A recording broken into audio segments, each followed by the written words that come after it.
ঈদের এখনো ৩ সপ্তাহের বেশি বাকি থাকলেও ঢাকার মার্কেটগুলোতে ইতিমধ্যে শুরু হয়েছে ঈদ কেনাকাটা। কোনো কোনো মার্কেটে ক্রেতাদের ভিড় থাকলেও কোথাও আবার ক্রেতা না থাকায় অনেকটা মুখ ভার ব্যবসায়ীদের। তবে কয়েকদিন পর বেচাকেনা জমে উঠবে বলে আশা করছেন ব্যবসায়ীরা। হাসান আল মামুনের রিপোর্ট। রমজান শুরুর পর সাপ্তাহিক ছুটির দিন শনিবার দিনভর ক্রেতাদের আনাগোনায় মুখরিত রাজধানীর সীমান্ত স্কয়ার, নিউ মার্কেট ও ধানমন্ডির হকার্স মার্কেট। তবে ঈদের বাজার হিসেবে এখনও পুরোপুরি জমে ওঠেনি বিপণী বিতানগুলোতে।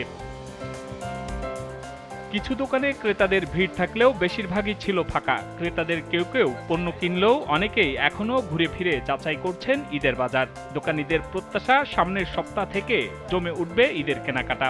আসলে বেতন তো এখনো পায় নাই, বেতন পেলে তারপর বাজারটা আর একটু জমবে। আর এখনো বেচা কিনা তেমন হয়নি, কারণ রোজার মধ্যে সবাই রোজাই কাটাচ্ছে, এখনো বের হয়নি। কিছু বিক্রেতা জানান, পরিবর্তিত রাজনৈতিক প্রেক্ষাপটে আগের মতো উৎসব কেন্দ্রিক এখন আর কেনাকাটা নেই। আগে যে বেচাকেনাটা ছিল, একটা ট্রেন্ড ছিল যে আগে মানুষ ঈদ চানে আসলে মার্কেটে আসতো, এইভাবে নর্মালি কম আসতো।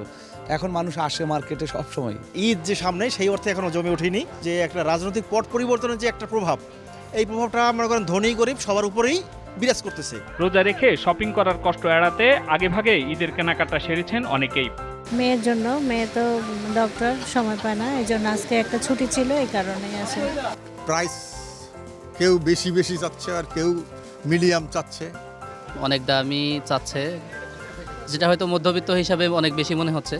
হতাশা থাকলেও সামনের দিনে ভালো ব্যবসার প্রত্যাশা বিক্রেতাদের। Hasan Al Mamun, GTV news, Dhaka.